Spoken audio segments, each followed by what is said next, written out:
Vamos a leer Éxodo capítulo 17, versículos del 8 al 16. Éxodo capítulo 17, versículos del 8 al 16.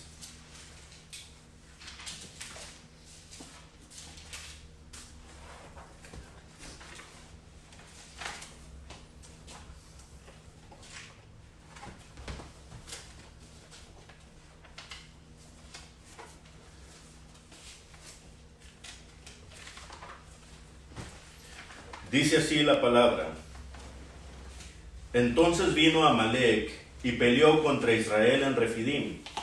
Y dijo Moisés a Josué: Escógenos varones y sal a pelear contra Amalec.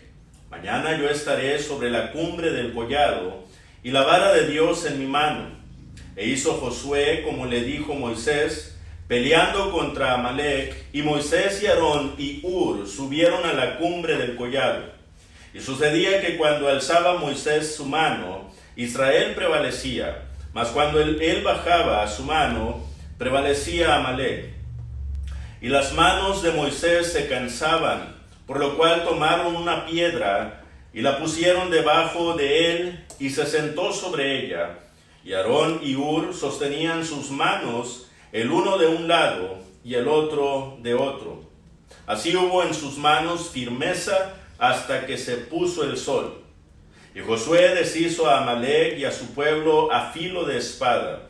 Y Jehová dijo a Moisés: Escribe esto para memoria en un libro.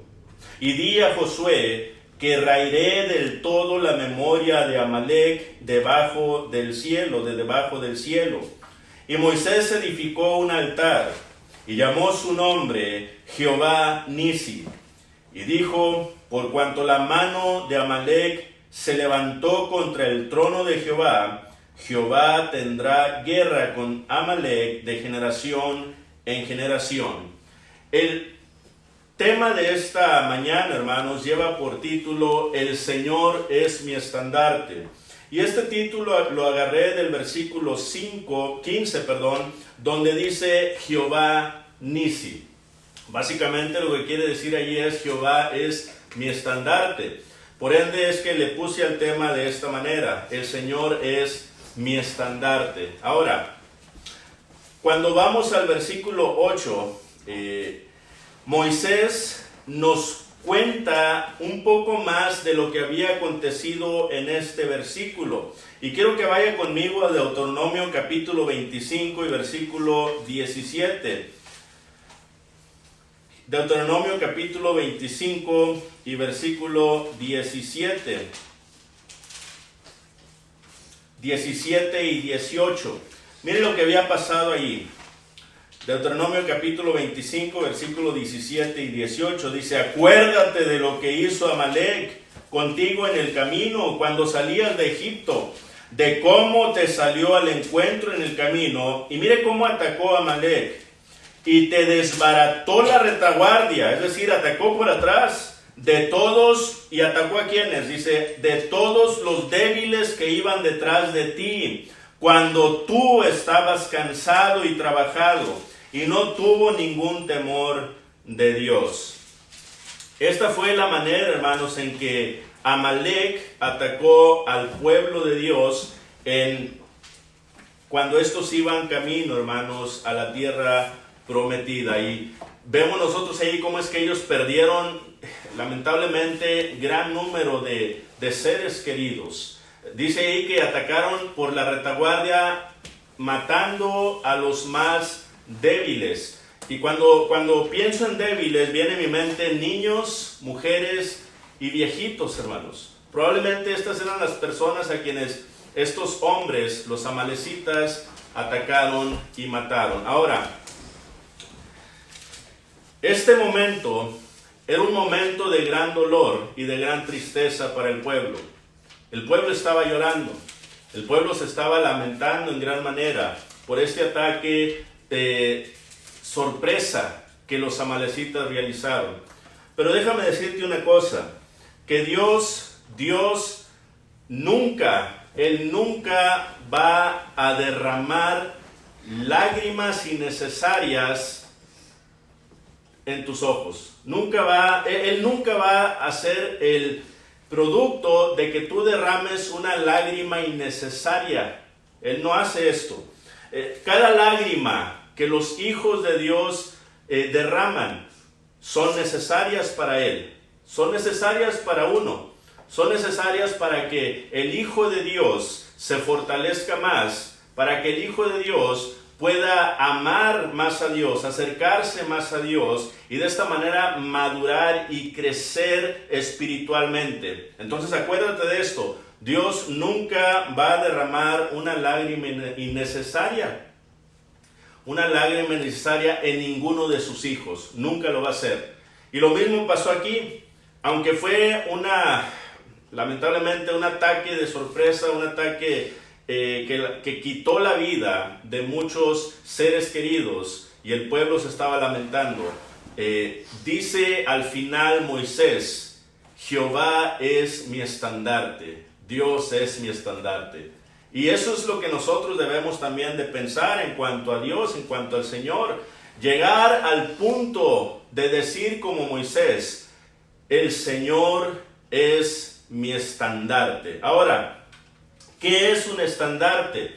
Un estandarte es una cosa que actúa como un símbolo de un lugar, una empresa, una causa, un movimiento, etc. Entonces, es una cosa que actúa como símbolo de un lugar. Por ejemplo, para nosotros, nuestro estandarte aquí en los Estados Unidos sería la bandera de Estados Unidos.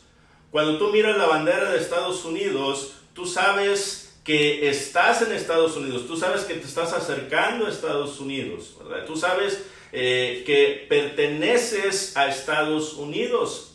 Entonces, una bandera tiene mucho significado, mucho simbolismo. Y el estandarte básicamente lo que simboliza en muchas ocasiones es protección, esperanza, firmeza, fortaleza, responsabilidad, entre otras cosas. Esto es lo que un estandarte significa o simboliza.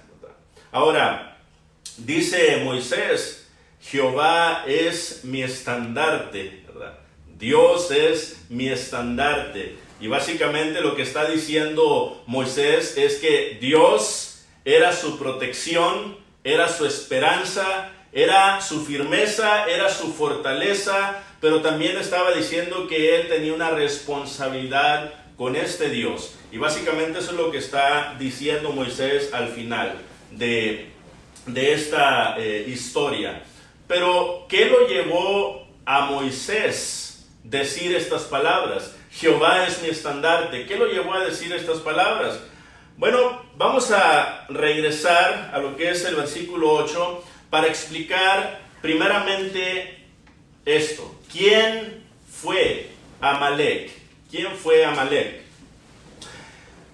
Amalek, conocido más adelante a través de la historia como los amalecitas. Bueno, Amalek fue una persona, sí, fue una persona, y de ahí salieron los amalecitas. Pero Amalek en sí, la persona de Amalek, él fue nieto de Esaú. Eso lo vemos en Génesis capítulo 36 y versículo 12. Nieto de Esaú.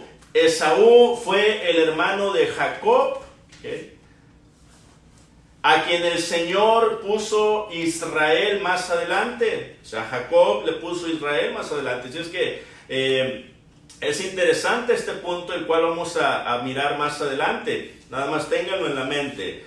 Pero los amalecitas fue un grupo nómada que se cree obtenía sus riquezas robándole a otras poblaciones. Jueces capítulo 3 y versículo 13. Ellos tenían camellos domesticados, los cuales usaban para sus ataques, por cuanto los camellos eran fuertes y eran rápidos. Bueno, ellos los habían domesticado, los habían entrenado para que de esta manera les ayudaran a robar en otras poblaciones o a otras poblaciones. Hermanos, estos eran los amalecitas. Y la pregunta que nos podemos hacer a continuación es la siguiente: ¿por qué atacaron a Israel? ¿Por qué atacaron a la nación de Israel? Bueno, aquí vemos diferentes razones. Una razón pudo haber sido para robarles simplemente. Acuérdense lo que dijimos anteriormente. Estos eran un grupo nómada que se cree que obtenía sus riquezas a través de robarle a otras poblaciones. Así que probablemente los miraron, dijeron: están débiles, aquí es nuestra oportunidad para obtener algún beneficio. Esa es una probabilidad. Pero hay otra probabilidad. Probablemente también fue por causa de miedo que atacaron a Israel. ¿Por qué miedo? Bueno, porque ellos sabían, hermanos, que Israel, probablemente sabían, ¿verdad?, que Israel había salido con mano poderosa de Egipto y había vencido a la nación egipcia, ahogándolos en el Mar Rojo. Probablemente ellos ya sabían esto, entonces ellos tenían temor, tenían miedo de que Israel fuera a atacarlos a ellos y los fuera a destruir por completo. Y por esa razón es que los atacaron por sorpresa, queriendo destruirlos primero ellos a los israelitas. Pudo haber sido miedo también. Por otro lado, más que probable, ¿verdad?, y este es un punto que en lo personal creo, esa es una de las probabilidades principales, fue por odio. ¿Okay? Por odio. ¿Por qué? Bueno, porque como ustedes saben, Amalek, ¿verdad?, o los amalecitas descendían de Esaú y los israelitas descendían de Jacob. Y si usted recuerda la historia, Jacob y Esaú nunca se llevaron tan bien, ¿verdad? Aún desde el vientre de su madre, al parecer se peleaban ellos, ¿verdad? Se peleaban. Y cuando nació Esaú, dice que la escritura que Jacob venía agarrándole el talón, ¿verdad? Así, como diciendo: yo quiero salir primero. Y así, de esa manera, estaban ellos peleando aún desde el vientre. Vamos allí a Génesis capítulo 25. Génesis capítulo 25. Y vamos a ver allí, hermanos, la historia que les estoy narrando ahorita. Génesis capítulo 25 y versículo 23. Fíjese lo que dice allí en cuanto a Jacob y en cuanto a Esaú. Dice: y le respondió Jehová. Vamos a leer desde el 22, ¿verdad? Desde el 22. Y los hijos luchaban dentro de ella. Y dijo: si es así, ¿para qué vivo yo? Y fue a consultar a Jehová. Y le respondió Jehová: 2 naciones hay en tu seno, y 2 pueblos serán divididos desde las entrañas. Un pueblo será más fuerte que el otro pueblo. Y fíjese lo que dice aquí, una promesa tan importante: y el mayor servirá al menor.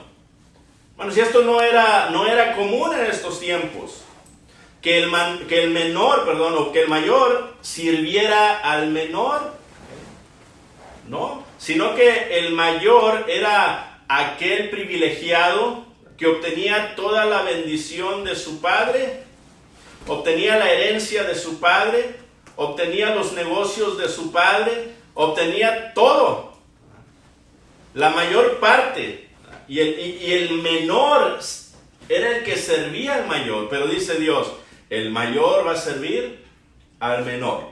¿Y cómo aconteció esto? Bueno, cuando va usted al versículo 29, ¿verdad?, 29 en adelante, dice: y guisó Jacob un potaje, y volviendo Esaú del campo, cansado, dijo a Jacob: te ruego que me des a comer de ese guiso rojo, pues estoy muy cansado. Por tanto fue llamado su nombre Edom, rojo, ¿verdad? Y Jacob respondió: véndeme en este día tu primogenitura. Entonces dijo Esaú: he aquí yo me voy a morir. ¿Para qué? ¿Para qué pues me servirá la primogenitura? Y dijo Jacob: júramelo en este día. Y él le juró, y vendió a Jacob su primogenitura. Entonces, ¿qué fue lo que pasó aquí, hermanos? Bueno, Esaú menospreció su primogenitura, esa gran bendición que le tocaba, por un plato de comida, y le vende su primogenitura a Jacob. Le dice: está bien, quédate tú con la primogenitura, a mí, ¿qué me importa? ¿Con qué me voy a morir? Si no como, me muero. Entonces, le dice, está bien, aquí está, pero primero quiero que me jures que me vas a dar tu primogenitura. Hermanos, si él le juró, es tuya. Y ahí fue cuando Esaú perdió su primogenitura. Y más adelante, hermanos, vemos nosotros cómo es que Jacob, en manera de engaño, entra a el lugar donde estaba su padre Isaac, y otra vez en manera de engaño hizo que Isaac le diera la bendición del primogénito, pero para esto ya Esaú la había vendido. Y más adelante, por ejemplo, en el capítulo 27 y versículo 41, mire lo que dice ahí. Génesis capítulo 27 y versículo 41. Y aborreció Esaú a Jacob por la bendición con que su padre le había bendecido. Y dijo en su corazón, llegarán los días de luto de mi padre, y yo tomaré a mi hermano Jacob. Cuando Jacob recibe la bendición de su padre, la bendición de la primogenitura, Esaú, hermanos, entra a la recámara de su padre. Isaac, al parecer, ya no podía mirar, hermanos, estaba ya muy viejito. Y cuando entra Esaú, le dice, padre, aquí estoy para que me des la primogenitura, para que me des tu bendición del primogénito. Y le dice Isaac, pero ya di esa bendición. ¿Cómo que ya la diste? Pues si yo soy Esaú, yo soy tu primogénito. Digo, pues se la di a tu hermano Jacob. Si él se enoja en gran manera, y otra vez está dispuesto a matar a su hermano Jacob después de que su padre Isaac muriera. Dijo, lo voy a matar. Y su madre escucha estas palabras, viene y le dice a Jacob, Jacob, necesitas huir, necesitas irte, porque tu hermano Esaú te va a matar. Y es aquí donde empieza esta historia, hermanos, de odio, esta historia de rencor, ¿verdad?, hacia su hermano. Pero vemos más adelante, en el tiempo muy futuro, que Esaú logra perdonar a su hermano Jacob, lo logra perdonar. Pero sin embargo, hermanos, esa riña, esa división, lamentablemente, sigue en el corazón, siguió en el corazón de la descendencia de Esaú, lamentablemente. Y ahora, por esa razón es que estos amalecitas empezaban a pensar, bueno, ¿y quién se cree este pueblo de Israel? Este pueblo que nos quitó la primogenitura, la bendición. O sea, este pueblo que es el menor, ¿por qué? O sea, ¿por qué va a ser mayor que yo? Y de esta manera, en manera de odio, fueron y atacaron. Es probable que esa es una razón, ¿verdad?, que fueron y atacaron a Israel, hermanos. Pero ahora, hay aún una razón más importante, ¿verdad? Y es la razón principal del por qué pasó esto. Y eso nos lo explica Génesis 3.15, ¿verdad? Que fue ¿para qué? Para detener la semilla. Usted recuerda en Génesis 3.15, cuando el hombre pecó, y cuando Dios está hablando con la mujer, y le está dando su castigo por haber desobedecido. Allí en Génesis 3.15 le dice, y en tu simiente serán benditos, en tu simiente. Vamos a leerlo porque se me olvidó el pasaje, hermano, pero vamos a leerlo en Génesis capítulo 3 y versículo 15. Génesis capítulo 3 y versículo 15. Disculpar mi Biblia, hermanos, parece ya manuscrito antiguo, ¿verdad? Está toda rota ya la Biblia. Tengo otra ahí, hermanos, pero esta la tengo ya bien amaestrada.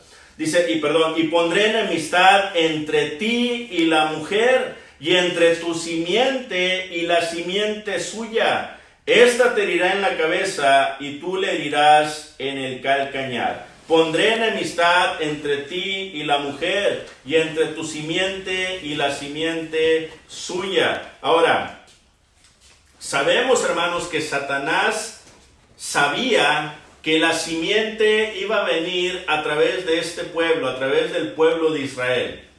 Satanás sabía eso. Y en ese pensar, en ese saber, hermanos, él hace, ¿verdad?, en cierta manera, hace que Amalek persiga y quiera destruir al pueblo de Israel, para que de esta manera la semilla no continuara adelante. Porque Satanás sabía que si esa semilla nacía esa semilla en un tiempo futuro iba a destruir ¿a quién? A Satanás, ¿verdad? Lo iba a destruir a él. Él sabía eso. Y por eso es que, por eso es que Satanás, hermanos, a través de los amalecitas, está tratando de detener esa semilla. Pero ahora, otra pregunta que nos hacemos es esta: ¿cómo se enfrentaron al enemigo? ¿Cómo se enfrentaron? Cuando usted lee Éxodo 17, 9 al 13, ahí nos dice la manera en que ellos enfrentaron al enemigo. Dice Éxodo capítulo 17, versículos 9 en adelante: y dijo Moisés a Josué: escógenos varones y sal a pelear contra Amalec. Mañana yo estaré sobre la cumbre del collado y la vara de Dios en mi mano. E hizo Josué como le dijo Moisés, peleando contra Amalec. Y Moisés y Aarón y Hur subieron a la cumbre del collado. Y sucedía que cuando alzaba Moisés su mano, Israel prevalecía. Mas cuando él bajaba su mano, prevalecía Amalec. Y las manos de Moisés se cansaban, por lo que tomaron una piedra y la pusieron debajo de él, y se sentó sobre ella, y Aarón y Hur sostenían sus manos, el uno de un lado y el otro de otro, así hubo en sus manos firmeza hasta que se puso el sol, y Josué deshizo a Amalec y a su pueblo a filo de espada. Entonces, ¿cómo se enfrentaron ellos al enemigo? Bueno, se enfrentaron de esta manera, hermanos. Pero aquí en el versículo 9 estamos viendo una introducción a la persona de Josué. Josué, aquí nos dice el versículo 9, que Josué era un guerrero. Era una persona que estaba dispuesto a pelear por el Señor. Pero aparte de eso, Josué, según Números 14, 6 al 9 y versículo 30, nos dice también que Josué, hermanos, mantuvo su fidelidad a Dios, a pesar de que el pueblo no la mantuvo. Solamente 2 personas de los que salieron mayores de 20 años, que salieron de Egipto, hermanos, entraron a la tierra prometida, y uno de ellos fue Josué y Caleb. Y Josué, hermanos, mantuvo su firmeza, mantuvo su fidelidad, mantuvo su confianza en Dios hasta que entraron a la tierra prometida. Entonces él era un hombre fiel. Y aparte de eso, vemos nosotros que Josué se convirtió en el sucesor de Moisés. Usted lo lee en Josué capítulo 1, versículos 1 y 2. Entonces, este Josué, hermanos, es introducido por primera vez aquí en este pasaje. En este pasaje, Moisés hablando con Josué.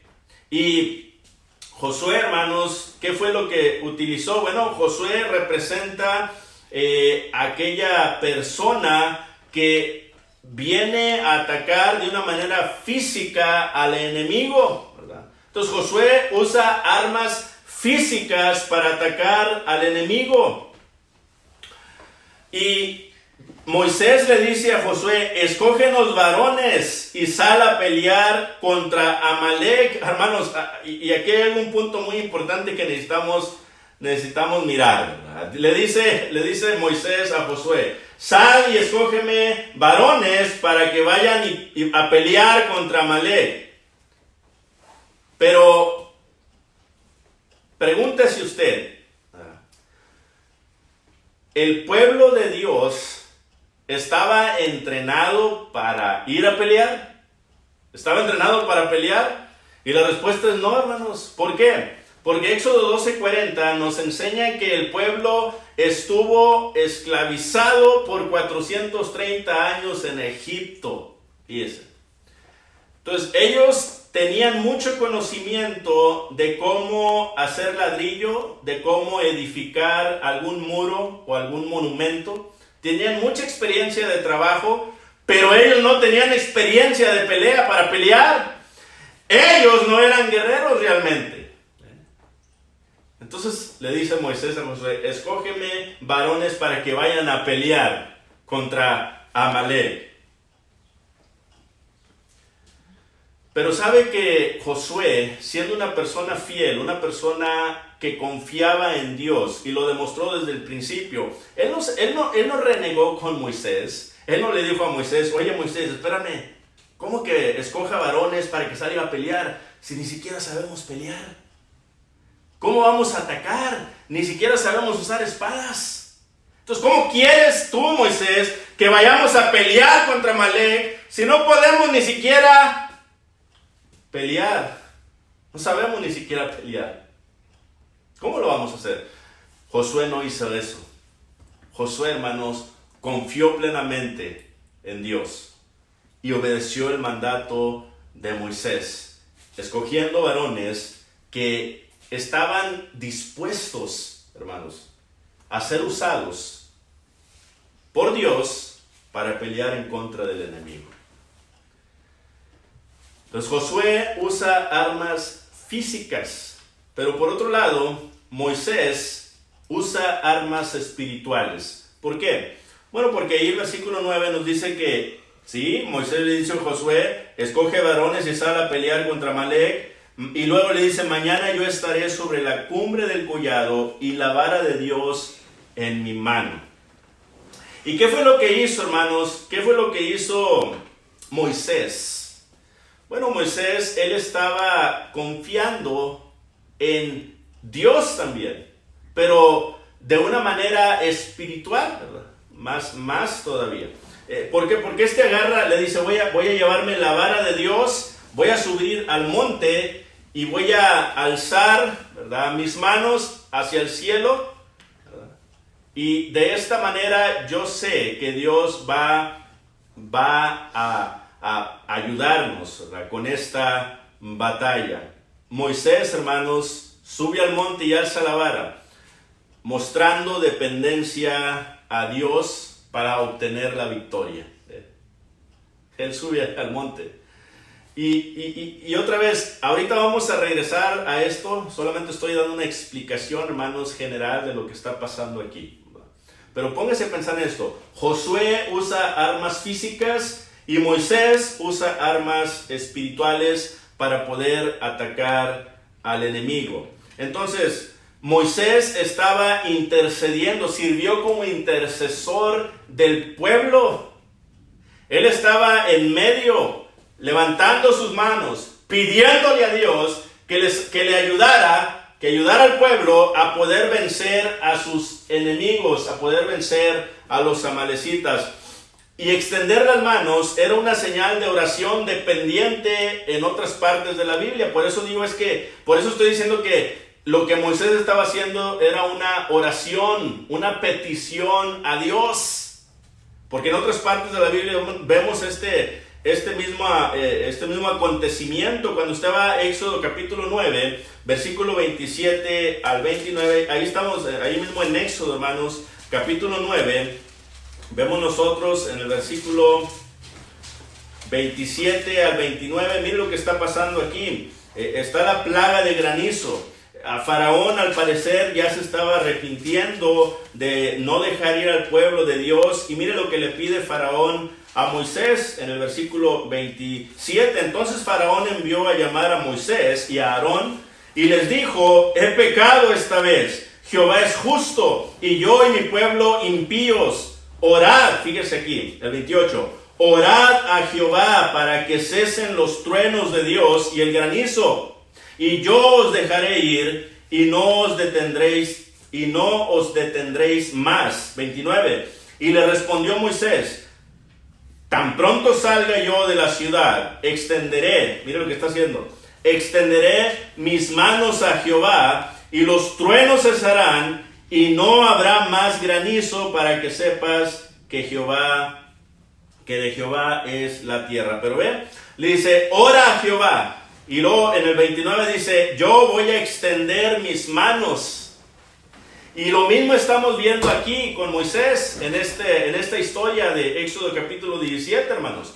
Moisés sube al monte, lleva la vara y extiende sus manos. Esto nos dice que Moisés estaba haciendo una oración a Dios, estaba haciendo una petición a Dios, pero también nos enseña que él estaba dependiendo completamente de Dios. Moisés dependió completamente de Dios. Él sabía que la victoria era de Jehová. Él sabía eso.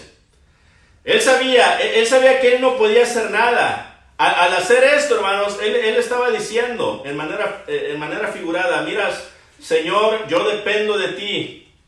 Yo no tengo fuerza, Señor. Somos débiles, Padre. Ya nos atacaron, ya mataron a seres queridos, débiles, niños, mujeres y viejitos, probablemente. Entonces, Señor, por favor, dependemos de ti. Ayúdanos, Padre. Hermanos, y estaba Moisés así, con su mano alzada. Pero ¿qué creen? Moisés empezó a cansar y empezó a bajar la vara. Y cuando bajaba la vara, hermanos, Amalek empezaba a vencer a Israel.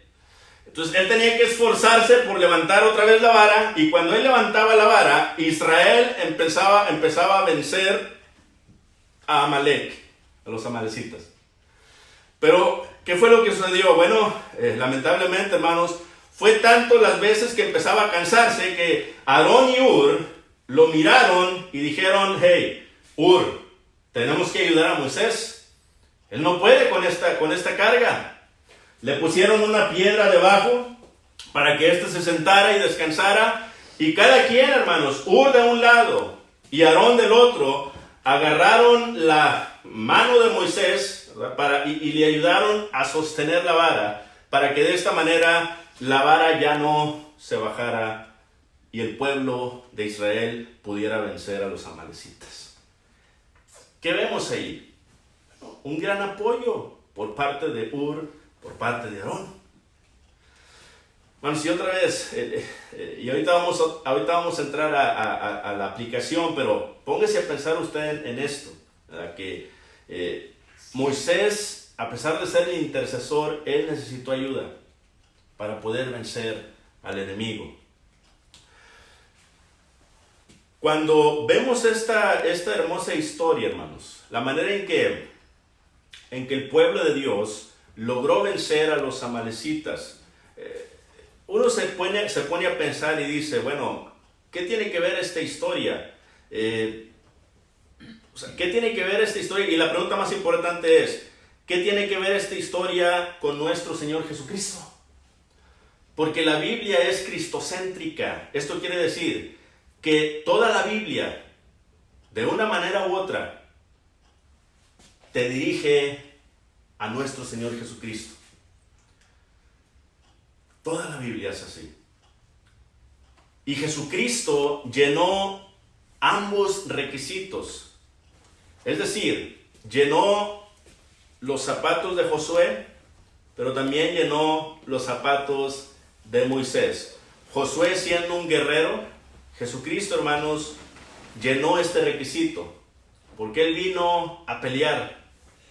Pero también, hermanos, llenó el requisito de Moisés, siendo un intercesor, siendo un profeta. ¿Ven? Él llenó ambos requisitos. Pero primero vamos a verlo desde el punto de vista de Josué. ¿Cómo llenó Jesús los zapatos de Josué? Bueno, recuerden que Josué, ¿qué fue lo que hizo Josué? Josué usó armas físicas para pelear contra el enemigo.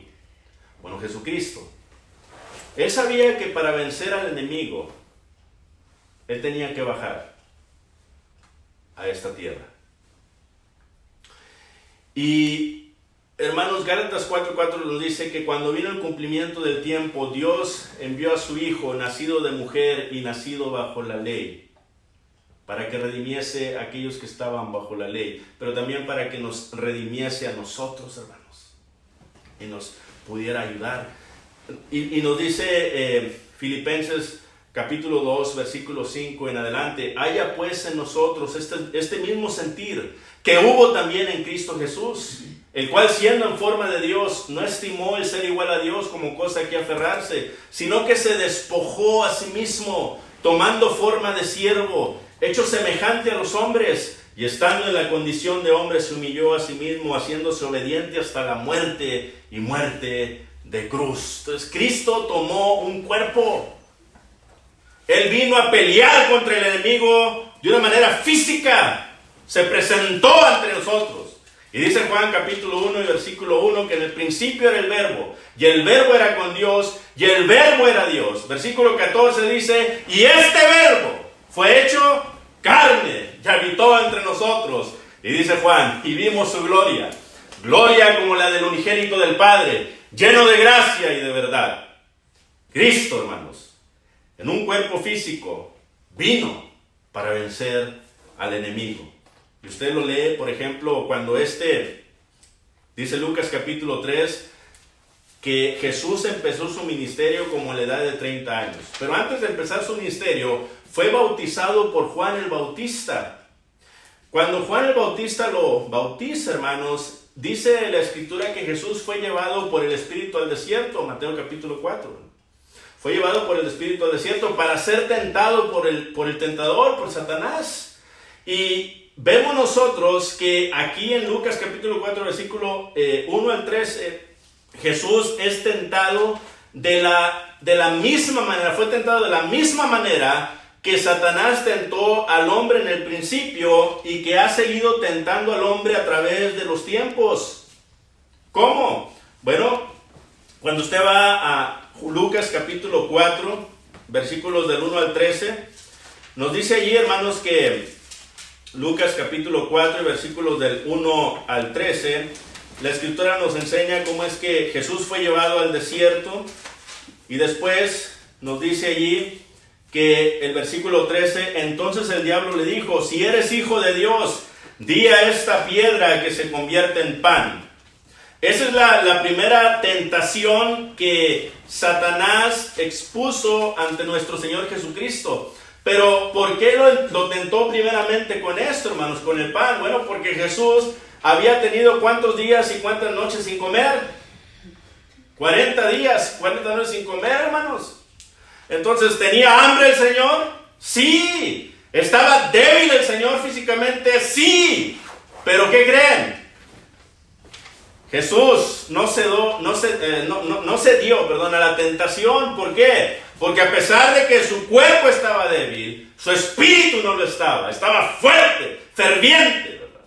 Lleno de la palabra de Dios. Y por eso es que le dice a Satanás, hey, Satanás, escrito está, no solo de pan vivirá el hombre, sino de toda palabra que sale de la boca de Dios. Citándole Deuteronomio capítulo 8, versículo 3. Y más adelante viene Satanás otra vez y lo tienta y le dice en el versículo 6, a ti te daré toda esta potestad y la gloria de ellos, porque a mí me ha sido entregada y a quien quiero la doy. Si tú postrado me adorares, todo esto será tuyo. Hermanos, y en la primera tentación vemos nosotros el deseo de la carne, ¿verdad? El deseo de la carne. Y luego acá en la segunda tentación estamos viendo el deseo de los ojos, porque le mostró todos los reinos del mundo, hermanos. Pero otra vez, no cayó en tentación, sino que le dice, vete de mí, Satanás, porque escrito está, al Señor tu Dios adorarás, y a Él solo servirás. Citándole Deuteronomio capítulo 6 y versículo 13.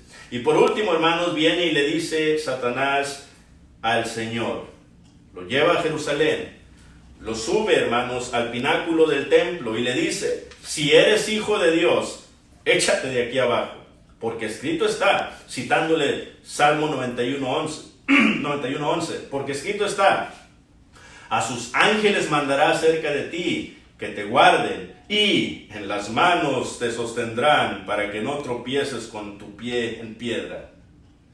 Hermanos, Satanás le cita escritura a Jesús de una manera torcida, sacando fuera de contexto el pasaje, lamentablemente, y citándolo a su manera para hacer caer al Señor.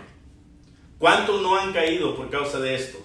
Por causa de los falsos maestros que le predican a la gente falsa doctrina y la gente se la cree. Y la gente está anonadada con su manera de predicar, su manera de enseñar. Pero Jesús no cayó, sino que le dijo, dicho está, no tentarás al Señor tu Dios. Deuteronomio 6:16. Y la última tentación fue, dice aquí 1 Juan capítulo 2 y versículo 16, nos habla, hermanos, de la tentación, los deseos de la carne, los deseos de los ojos y la vanagloria de la vida. Así sigue tentando Satanás al ser humano, así te tienta a ti y así me tienta a mí. Sigue haciendo lo mismo. Pero Cristo, hermanos, pudo vencer a Satanás, lo pudo vencer. Y Juan capítulo 16 y versículo 33 nos dice, hermanos, que Jesús, ¿verdad?, le dice a sus discípulos: confiad, yo he vencido al mundo, lo he vencido. Y Colosenses 2:15, hermanos, un pasaje tan importante, ya se nos va a acabar el tiempo, ya lo sé. Colosenses capítulo 2 y versículo 15. Dice la escritura: y despojando a los principados y a las potestades, los exhibió públicamente, triunfando sobre ellos en la cruz. Triunfando sobre ellos en la cruz. Hermanos, Cristo pudo vencer al enemigo a través de su cuerpo físico, de una manera física. Y así como Josué escoge a varias personas para que le ayuden a atacar, bueno, Jesús escoge a 12 discípulos, Mateo 10, 1 al 4, para que le ayuden, hermanos, para que le ayuden a establecer el reino, la iglesia. Y eso sucede en Hechos capítulo 2. Y escoge, hermanos, a estos 12 para que le ayuden a establecer la iglesia, y establece la iglesia, Hechos capítulo 2, de una profecía de Mateo capítulo 16, 18, ¿verdad? Y sobre esta roca edificaré mi iglesia. Hermanos, y Efesios 1, 3 y 4 nos dice que el Señor nos escogió a nosotros desde antes de la fundación del mundo. ¿Ve? Entonces nosotros también fuimos escogidos por Dios para ir a pelear contra el enemigo.